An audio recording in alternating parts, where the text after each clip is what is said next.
सितंबर का महीना था। काली अंधेरी रात थी। धीरे धीरे से हवा की ठंडी लहरें आ रही थीं। आकाश में बिजली चमक रही थी। महेंद्र चाचा अपने घर से दूर अपने खेत में खाट में सोए हुए थे। उनका खेत गांव के तालाब के पास था। बारिश के कारण पूरा तालाब भर गया था और खेत में घास भी ज्यादा हो गई थी। उसके कारण अंधेरे में यह सब ज्यादा डरावना लग रहा था। उस तालाब के किनारे आम के 6-7 बड़े बड़े पेड़ थी।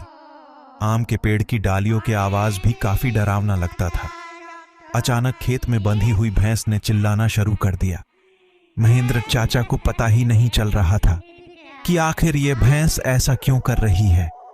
उन्हें लगा कि शायद ठंडी के कारण ये भैंस ऐसा कर रही होगी। इसीलिए महेंद्र चाचा खेत में चिमनी जलाई। उस चिमनी के उजाले में महेंद्र चाचा की नजर उनके खाट पे पड़ी। उन्होंने देखा कि एक स्त्री उनकी खाट पे बैठी है। यह देखकर उनका शरीर डर के मारे कांपने लगा। उसी वक्त आकाश में बिजली का तेज झटका हुआ। वैसे तो महेंद्र चाचा बहादुर थे, लेकिन आज उन्हें भी थोड़ा डर लग रहा था।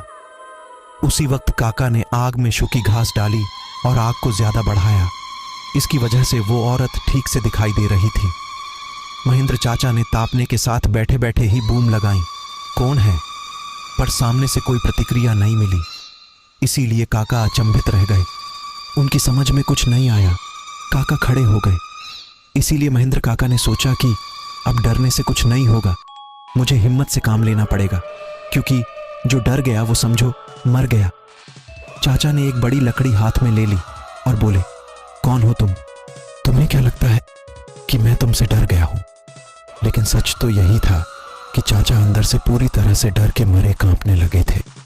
चाचा का यह गुस्से वाला रूप देखकर वो स्त्री खड़ी हो गई और जोर से बोली, क्या तुम मुझसे नहीं डरते? चाचा ने हिम्मत की और बोले, यहां से चली जाओ, वरना यह लाठी से मार मार के तेरा सिर फोड़ दूंगा। इतना ही बोला। महेंद्र चाचा ने लाठी उठाई और उसी वक्त उस औरत ने आवाज उठाई, अब तू मुझे मेरे ही घर से बाहर निकालेगा? यहां पर तो मेरा बचपन गुजरा है, ये मेरा ही घर है, मैं यहां सालों से रह रही हूं। यह सुनकर चाचा का डर और गुस्सा दोनों ही शांत हो गए। उन्हें लग रहा था कि मेरे सामने जो औरत खड़ी है उसे मैं जानता हूं। उसकी आवाज भी जानी पहचानी लग रही थी। चाचा सोचने लगे कि आखिर यह औरत है कौन? अगर मैं इस औरत को जानता हूं तो आखिर यह इतनी भयानक और विकराल रूप में क्यों है?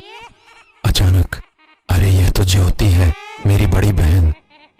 बचपन में मैं और ज्योति साथ में ही खेत में चार काटने का काम करते थे। अब महेंद्र चाचा को पूरी बात समझ में आ गई। यह ज्योति के बचपन की बात है।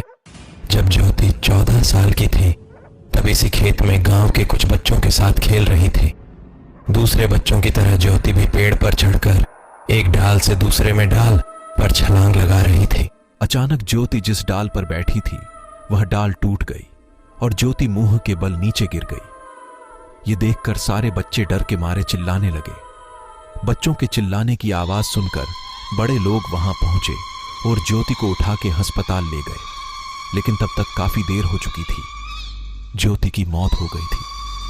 महेंद्र चाचा को ये सारी बातें याद आ गई और वह सीधा ज्योति के पास जाके रोने लगे।